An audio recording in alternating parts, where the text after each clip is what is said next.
Hey guys, with this crazy heat that we're going through pretty much everywhere in the country, I wanted to talk about localized dry spot and watering issues I might have. Look at that soft, thick lawn my kids are playing in.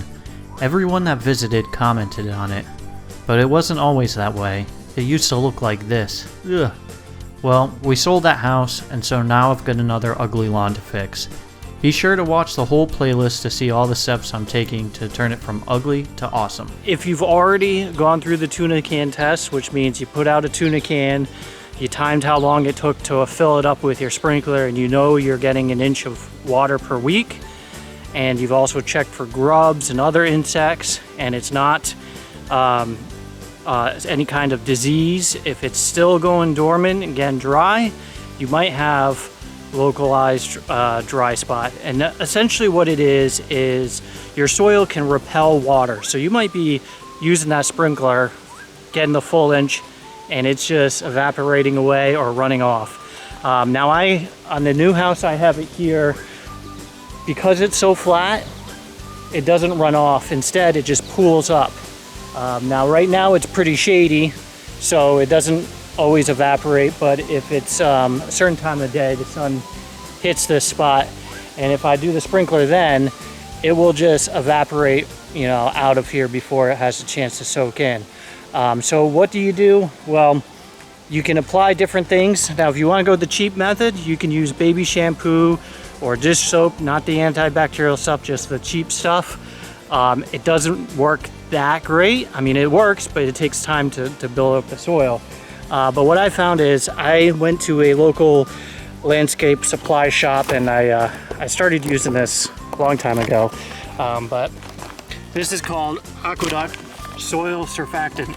Now, this is a professional grade product, and with this, I've noticed when I've used it on lawns that are having these issues, within a week the grass starts to recover, because now it's an almost immediate effect where this breaks that tension in the soil and allows the water to seep down. So this is a great product to use. Now, there are other products out there. The key here is it's a soil surfactant. So similar to when you're putting surfactant into different weed killers, it's kind of the same thing here, where this is breaking the water tension on the soil. So alright guys, so I'm going to use the Whiz to apply it. I'm just doing this small area, and I only have a small amount left in the bag. You really don't need too much of this stuff since it is a pro-grade product.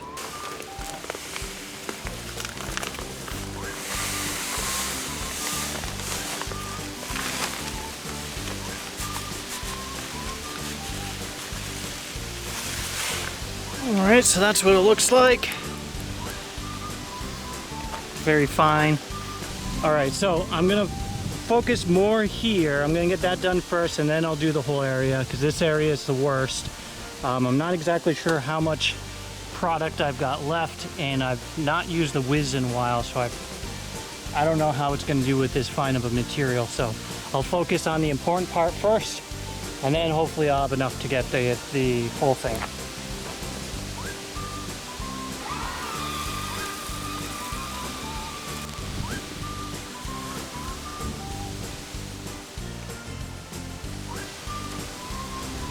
Alright, not so bad.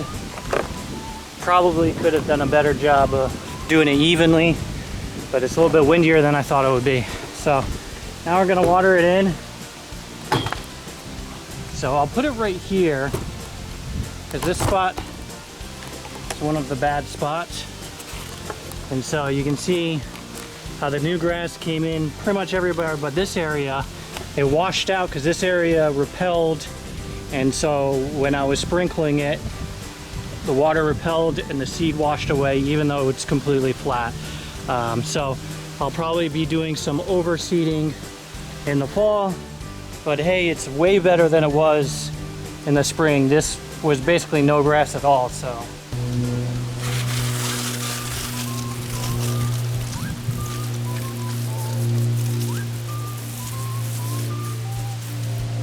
Can't tell if it's because I'm wearing sunglasses or not, but it's a little hard to see. You should see the suds.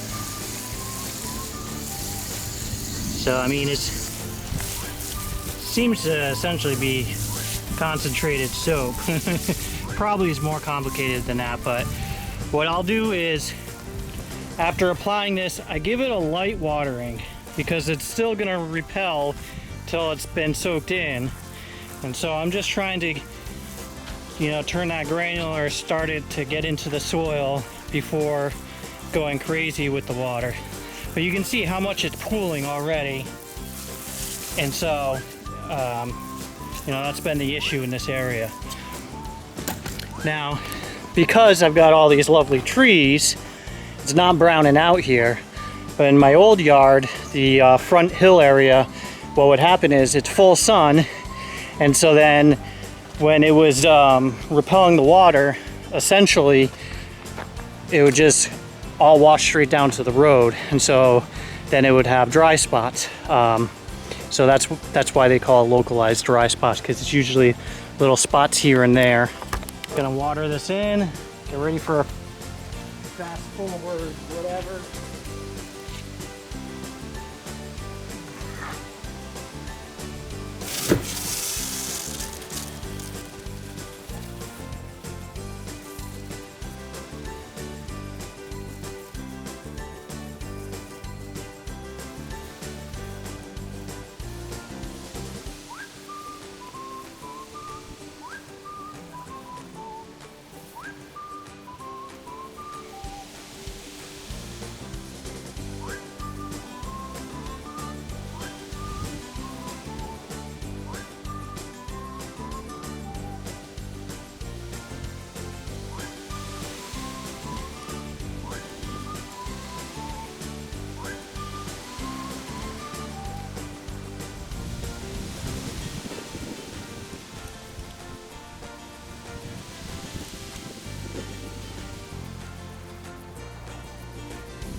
All right, so let's show you where you can really see the difference.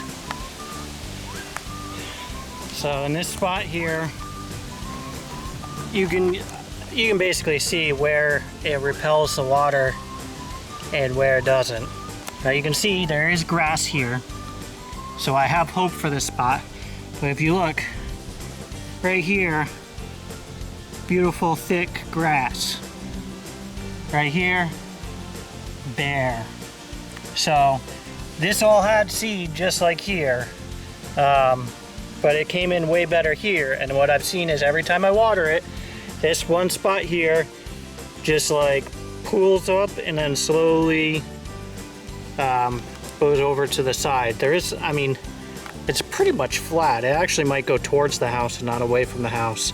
But the point is it pools water here. So what I'm gonna try to do is get this to soak the water through, because ideally, if you're using a sprinkler, there should not be puddles everywhere.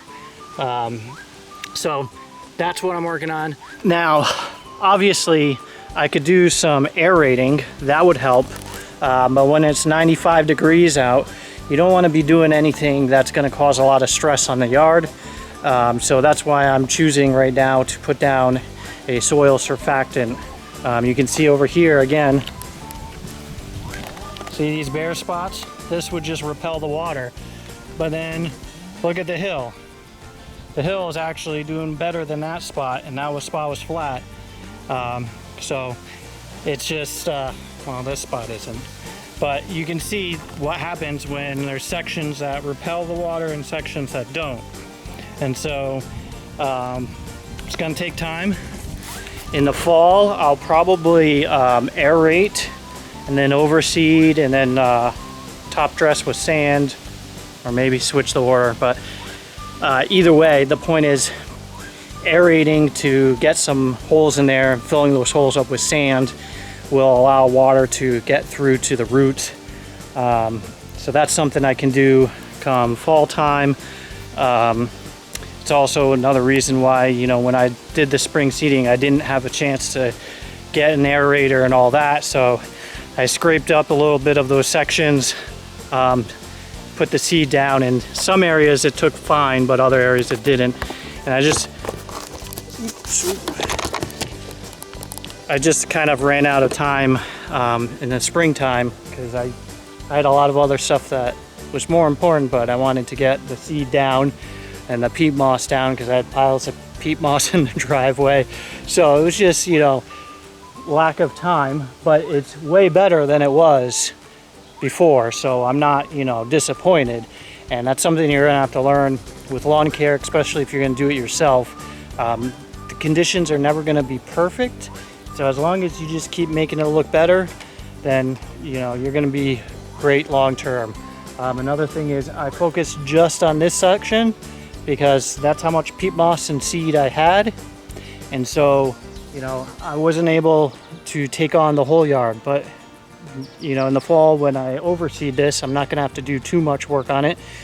Then I can start focusing on another section. And so, you know, every season or every time you can do a little bit more, a little bit more. The biggest problem I'm having is with watering. I used to have an irrigation system and I could just have them come on for the seeding project. But this is still new grass, so I need to water this, especially in this heat, every day, which is not what you would do with a normal lawn. And so if you are watering every day and it's not brand new grass that you grew in the springtime, I would say transition to once or twice a week. Obviously you can't do it overnight, but get to that point because that will give the deeper roots. There's so many benefits to doing it that way. But if you seed it in the spring, the roots aren't there yet. So you can't just go to once a week and have it be 95 degrees and expect it to last. So I still have to baby it, which prevents me from being able to do a lot of other things because when I do have free time, it goes to watering it and moving sprinklers around. So that's the tip for today. This is something that works great. Even if your grass is green, I would still, in this type of heat, put down a soil surfactant.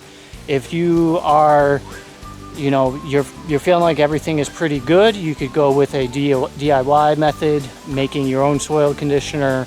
You could do the humics, those also help.